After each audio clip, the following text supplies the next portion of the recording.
Here we go. Hello, everybody. Thank you for clicking on. We are currently looking at live streams from Gaza and Asarad, Israel. This is screen 4 is Asarad, Israel, Gaza 2, Gaza 1, and Gaza 3. Just to give you an idea, this is some of the stuff I monitor throughout the hours. Hello, everybody. Thank you for clicking on. Let me hop over into and say hi to the unvaccinated 85 and to Nancy McMonarch. Thank you both for joining the chat. Thank you all for watching, and feel free to join the chat. You can only chat though if you are on the YouTube platform. This is going out to other platforms, but YouTube's the only one where we will see the actual chat. So if you so desire to communicate live here, always be kind. Hello. If you so desire, hop on YouTube.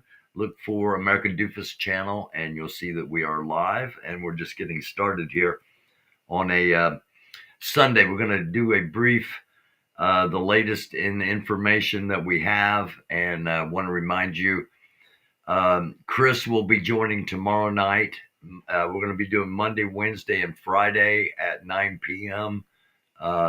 Sit reps, situational reports on what's going on around the world.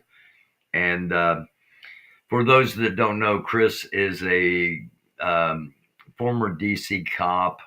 He's done a whole lot of things. He's owns his own company right now, and he is a military and counterterrorism expert and advisor, often employed by the United States Department of Defense.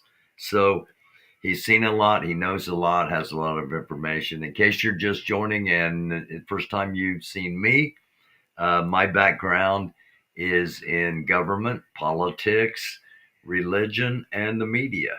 So between the two of us, when Chris and I are together, we've got just about all the bases covered. And I don't like to toot my own horn and don't do it very often, but toot.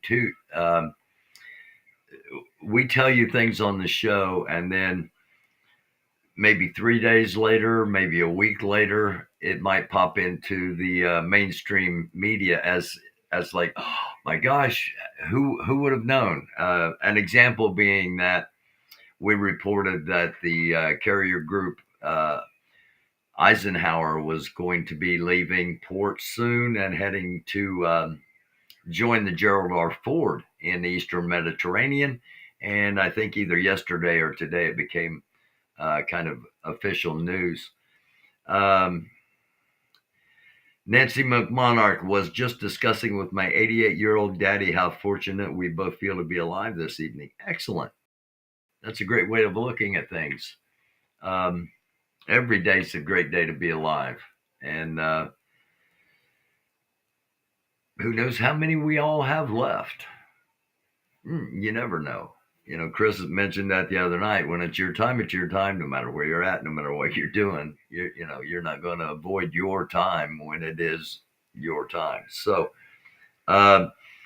with that in mind, all of the things we talk about on the show, we don't talk about, we're not trying to scare anybody. We're not trying to influence anybody. We're just giving information and analysis. And as we often say, not telling you what to think or how to think, just giving you things to think about. With that being said, I've got something here that I've written up because I've had some requests to talk about the differences between some things. Primarily the difference between Israeli, Zionist, and Jewish, and the difference between a jihad, Hamas, Muslims. Okay? Now, we could go in depth, and I'm talking seriously in depth on episode after episode with just one of these topics. So what I'm going to do is just give some really simplistic definitions, just for those that wanted to know. Um, an Israeli basically is someone who lives in or is from Israel.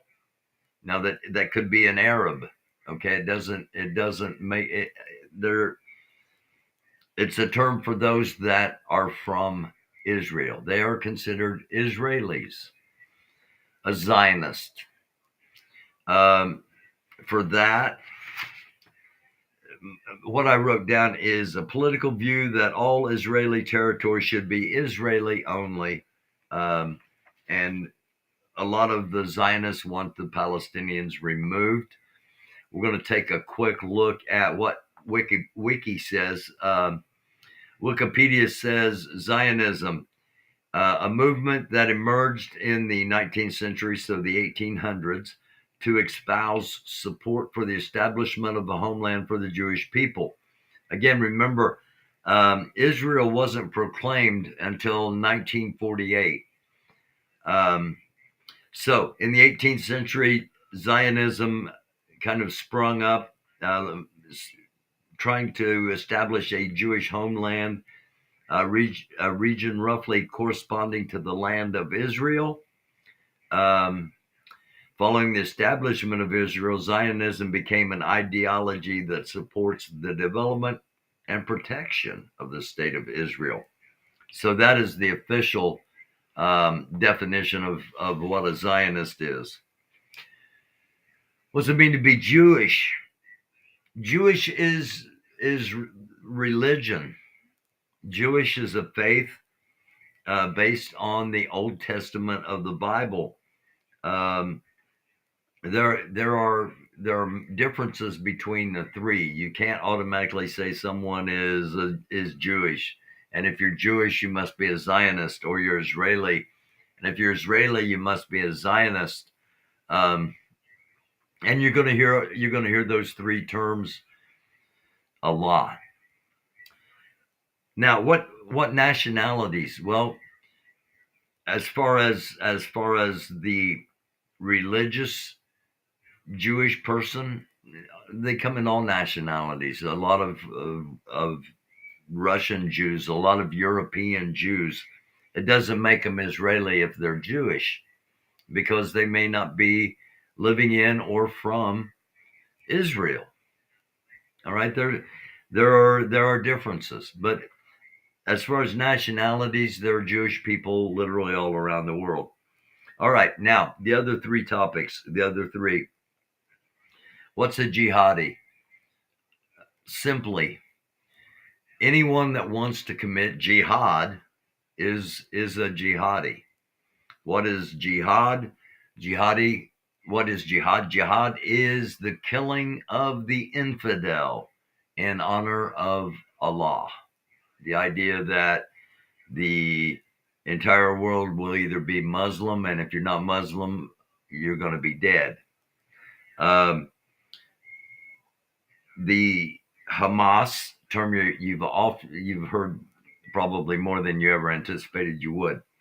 Hamas, Hezbollah, the Islamic Jihad, the Muslim Brotherhood. These are organizations primarily thought of as terrorist organizations, often trying to portray themselves as humanitarian organizations because they do get the aid and the things to people in the regions that often the governments are ineffective, much like we've been talking about with Haiti. And by the way, Chris and I will touch on Haiti tomorrow night. Word coming from Haiti is that the Red Cross is working with the street gangs to get this stuff to the people. Just what we were talking about a couple of weeks ago. All right, so you got Hamas, Hezbollah, Islamic Jihad.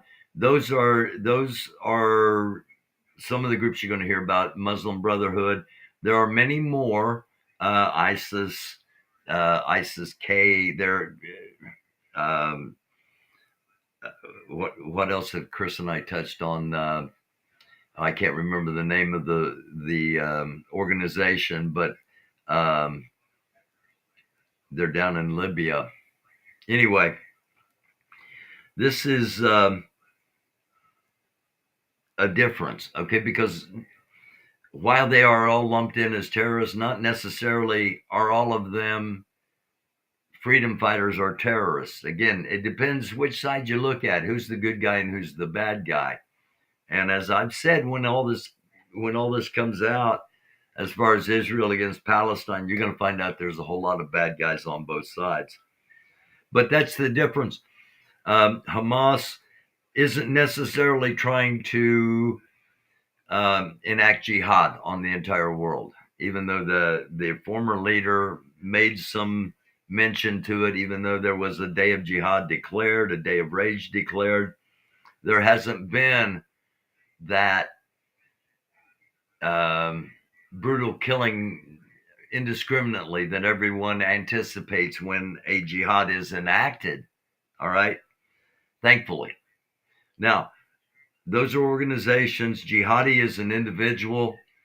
And they're all under the Muslim faith. What the Muslim faith, again, we could spend episodes on each one of these topics. The Muslim faith is religion based on the Quran. Two primary sectors, Shia and Sunni, are the two primary main factions of the Muslim faith. So, as far as nationalities, again, worldwide, you're going to find Muslim faith around the world. That's what makes all this different. You're going to find members of the Jewish faith. You're going to find supporters of Judaism, supporters of Israel, supporters of Israeli. You're going to find supporters of Muslim, supporters of Hamas, supporters of Palestinian people all around the world. That's what makes this different, is that fundamentally it's going to come down, or fundamentally it is coming down to, this is going to possibly be a holy war worldwide. And while we've been concerned with Ukraine and Russia and the possibilities of escalation, we've quickly witnessed, it's only been a week and a day, 1 week and 1 day since Hamas launched their attack into Israel. 1 week and 1 day, and everything has escalated to the point now where we're hearing that the Hezbollah, which is based primarily in Lebanon, in the north of Egypt, despite them being a worldwide organization, as Chris informed us, okay, Hezbollah is primarily in control of Lebanon, just to the north of Israel. There's word that literally millions of fighters from various countries are going to come to Gaza to fight Israel in the ground battle. Things are escalating rapidly with this particular conflict, and I got some other conflicts that are in the potential category, and all of them deal with the United States. All of them include us. Let's start out with this news from the Associated Press, the AP. North Korea raises the specter of a nuclear strike because of U.S. aircraft carriers' arrival in South Korea. North Korea raises the specter of nuclear strike over U.S. aircraft carriers' arrival in South Korea. The carrier, the Ronald Reagan, is seen right here coming into port along with its carrier group. It's not, now when a carrier goes into an area, it's not just that giant aircraft carrier ship. There are other ships with it. It is a carrier fighter group, a carrier group. It's not just one ship. So, as you can see, they're displaying their firepower as they come in. They're wanting everybody to know especially North Korea, that this ship is here. Obviously, North Korea is known and said, warned of attacking the ship itself, as well as warning of a nuclear strike in South Korea. This is the little guy that cries wolf. Okay, he's threatened strike, nuclear strike, nuclear strike. At some point, he's gonna probably launch one, and this would be one of, if not the absolute worst times in the world for that to happen, with the United States so heavily involved in so many other theaters. This came out just a little bit ago from Israeli news. The John Kirby, the Speaker for the National Security Council, said the U.S. doesn't have any specific intelligence of a domestic threat stemming from the Hamas attacks. And then the leader of the FBI warned that there's been a sharp uptick since the Hamas attack. So the intelligence part of the government and the security part of the government don't seem to be on the same page. FBI director warns U.S. sees sharp uptick in threats since the Hamas attack. And the day before, Kirby was on saying, we don't have any specific intelligence on a domestic threat. Take that for what you will. Our next headline: in claiming neutral picks a side in the Israeli-Hamas war. You can probably imagine. That from just got a Twitter from Israeli Mossad, the new Iron Beam in full display. What timing? Israel has plans of replacing their Iron Dome, their missile defense system, where they shoot down missiles with other missiles, with a laser, and that's what that particular message to me was just referencing. It had been rumored that they were going to unleash their laser because the missiles are getting bigger and more frequent, and the Iron Dome may not suffice in what is coming. It's an experimental weapon, never been used in battle before, but it sounds like it's getting ready to be used. And you can kind of guess, China, of course, is going to be on the side of Hamas.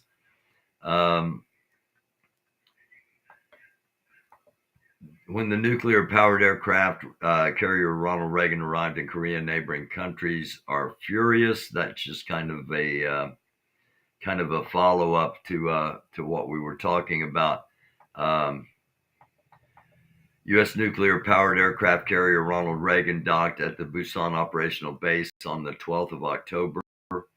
According to the Ministry of National Defense, 5th Carrier Strike Group, including the Reagan, arrived at the Busan base that morning. The 5th Carrier Strike Group will stay until the 16th, conducting mutual ship visits and friendly sports activities to promote Korea-U.S. friendship. So that's the only reason. That's the only reason it's there. Public, pay no attention. Nothing to see here. We're just here for some friendly sports competition. All right.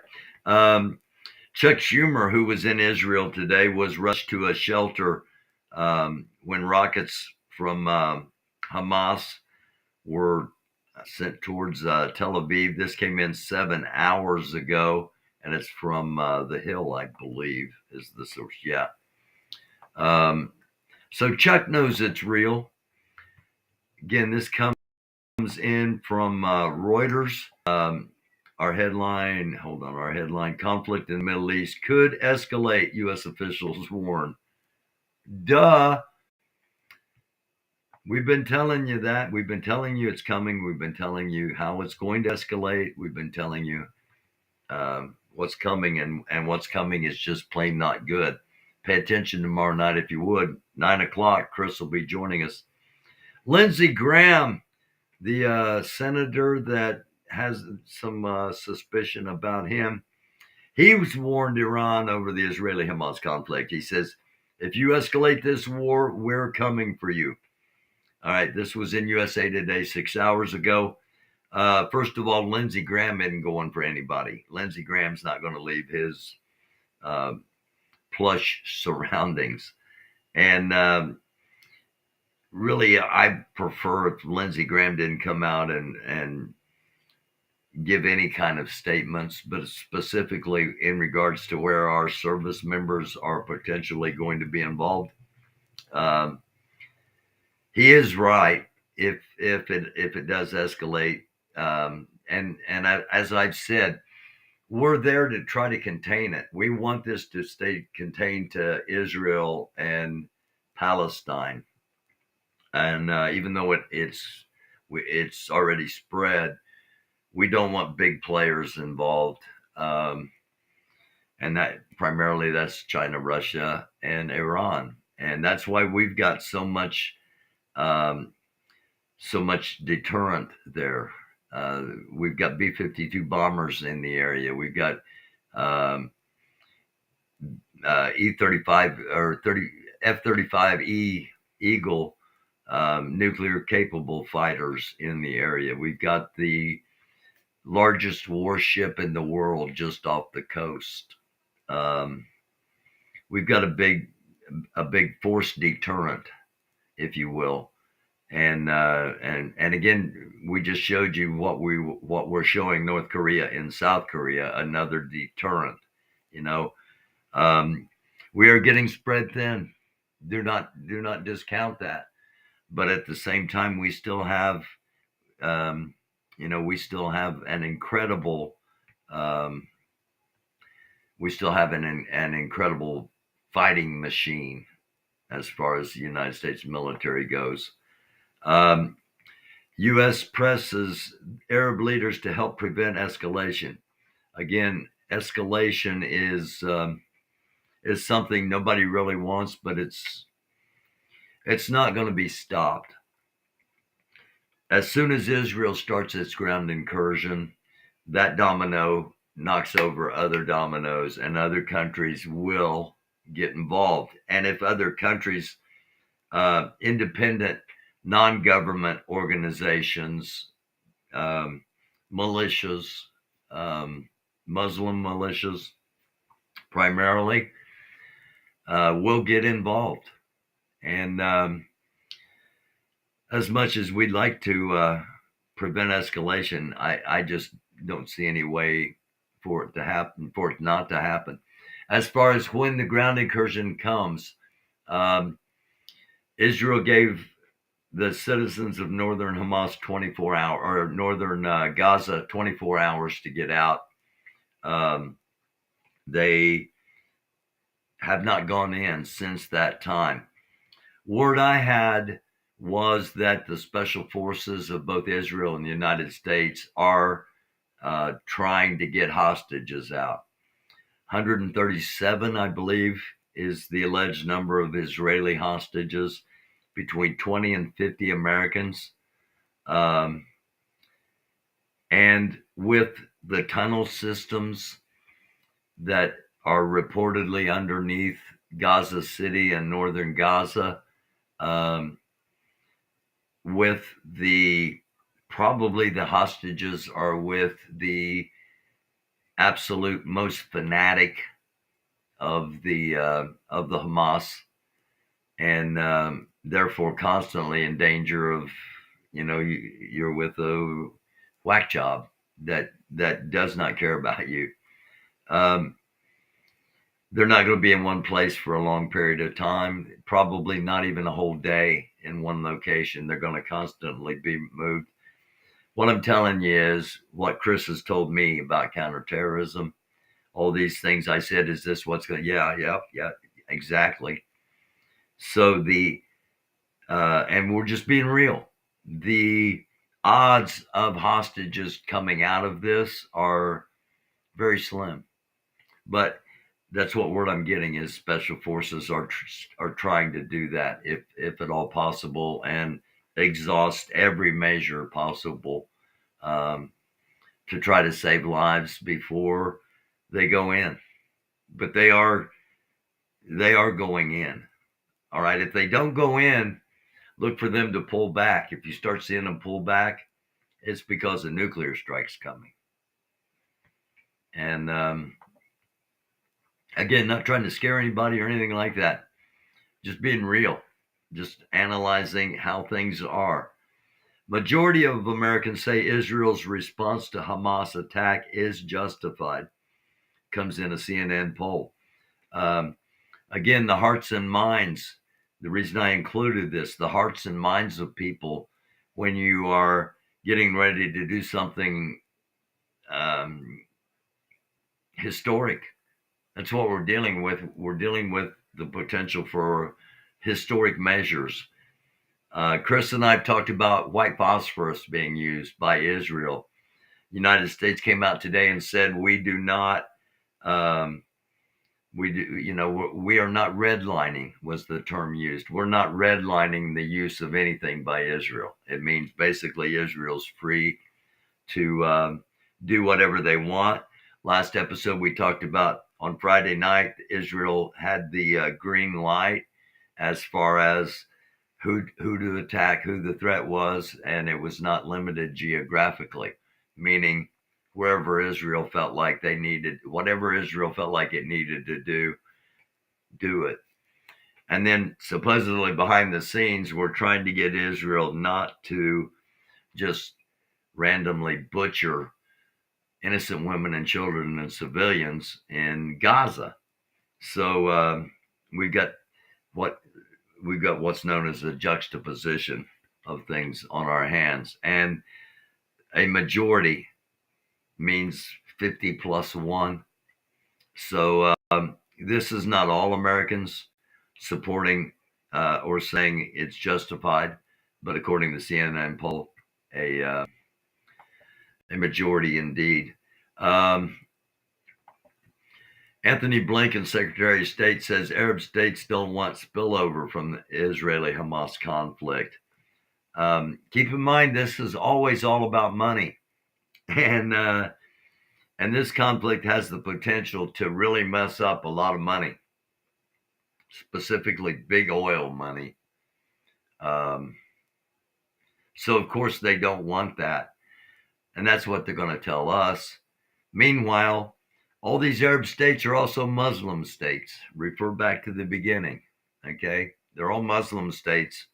And I mentioned two factions of the Muslim faith, the two main factions being Sunni and Shia. Most of the time, the Sunni and the Shia hate each other. The only thing they hate more are Israelis.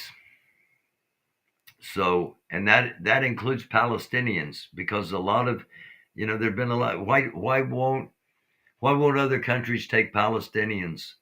Well, first of all, Palestinians want to be in their homeland, and second of all, a lot of countries already have taken a lot of Palestinians because Palestine was a big land and it's now down. So there are a lot of former Palestinians living in Jordan, living in Egypt,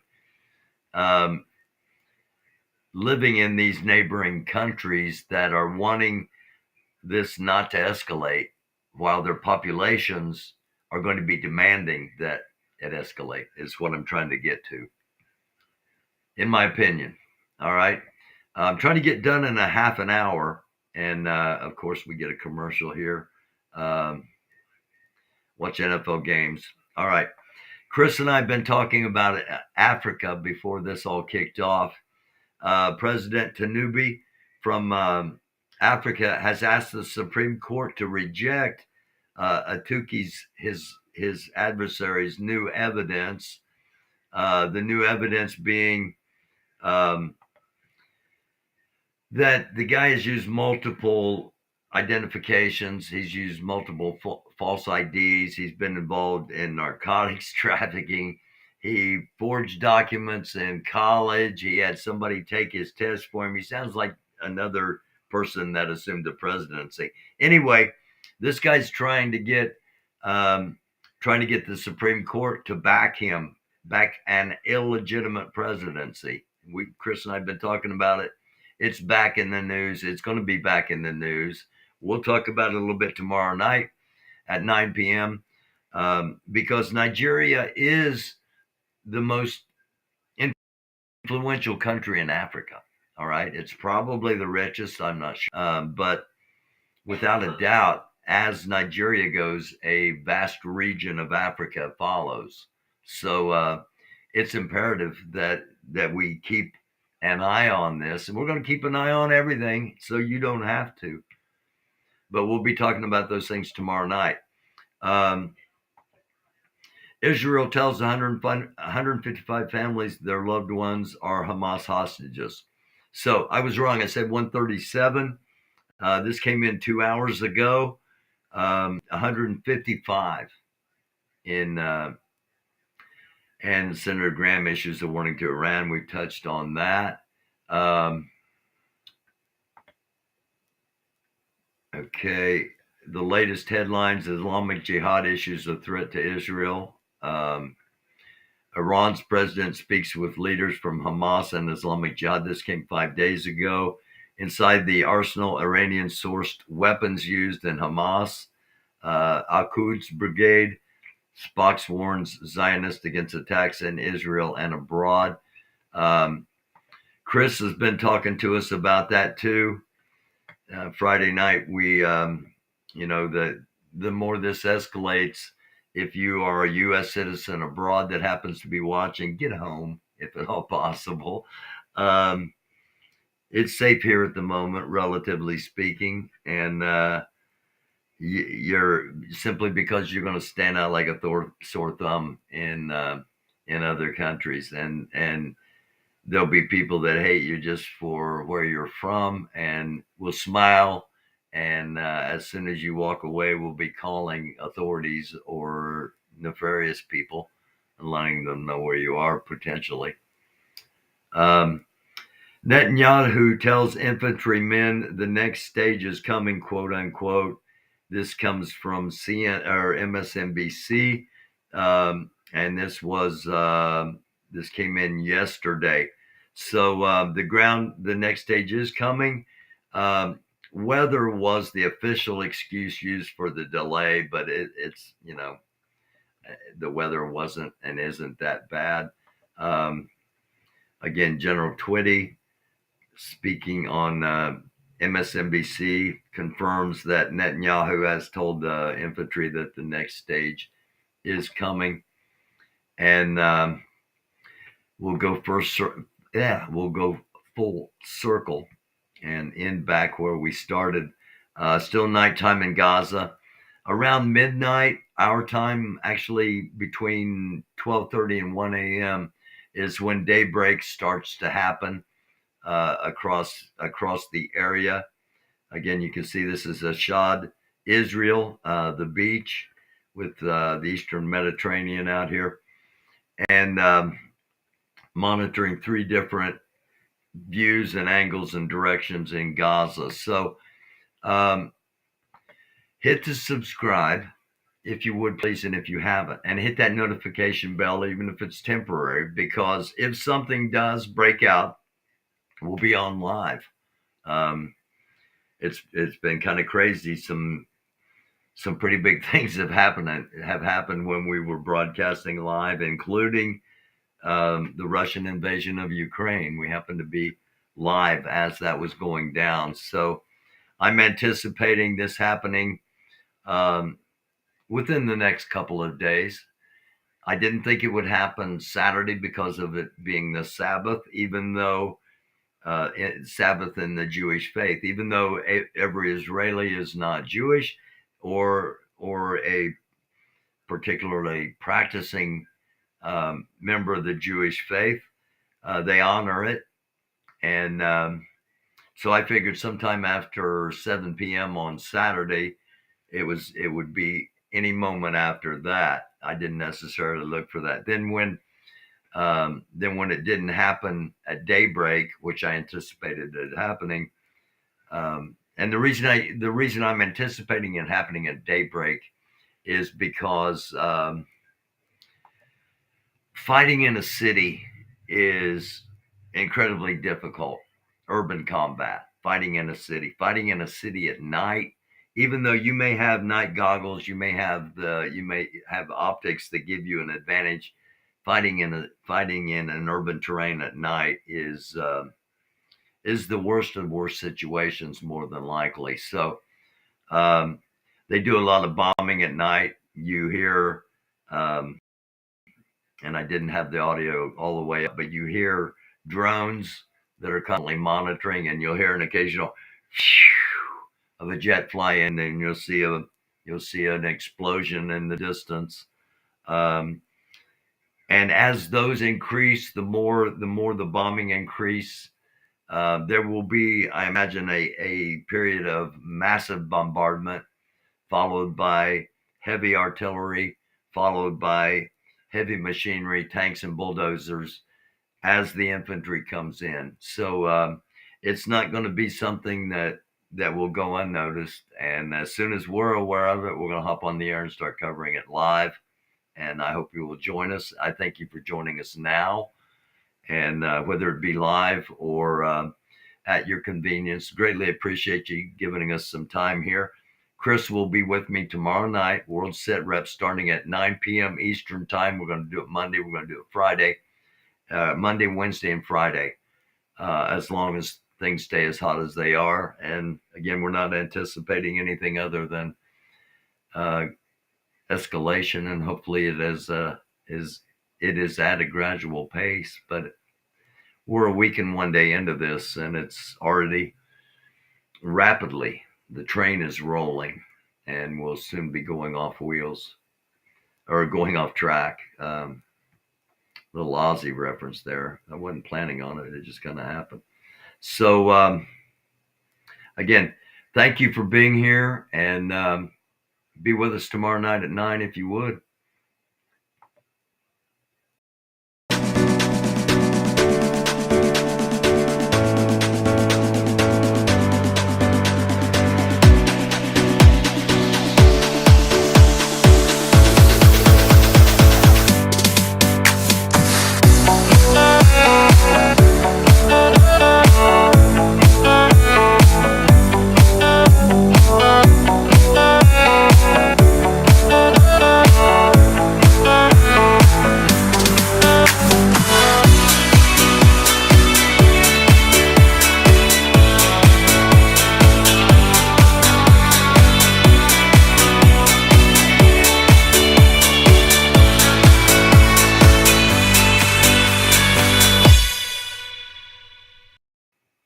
It is a dark world. Try to be a light. Namaste. Shalom. Shalom. Assalamu alaikum. Blessing from the Most High, the one true living God, for those that desire Him. Nothing but peace, positive vibrations. Love y'all. Like chocolate chip cookies. It's a dark world. Be a light. See you tomorrow night at 9. Love each other.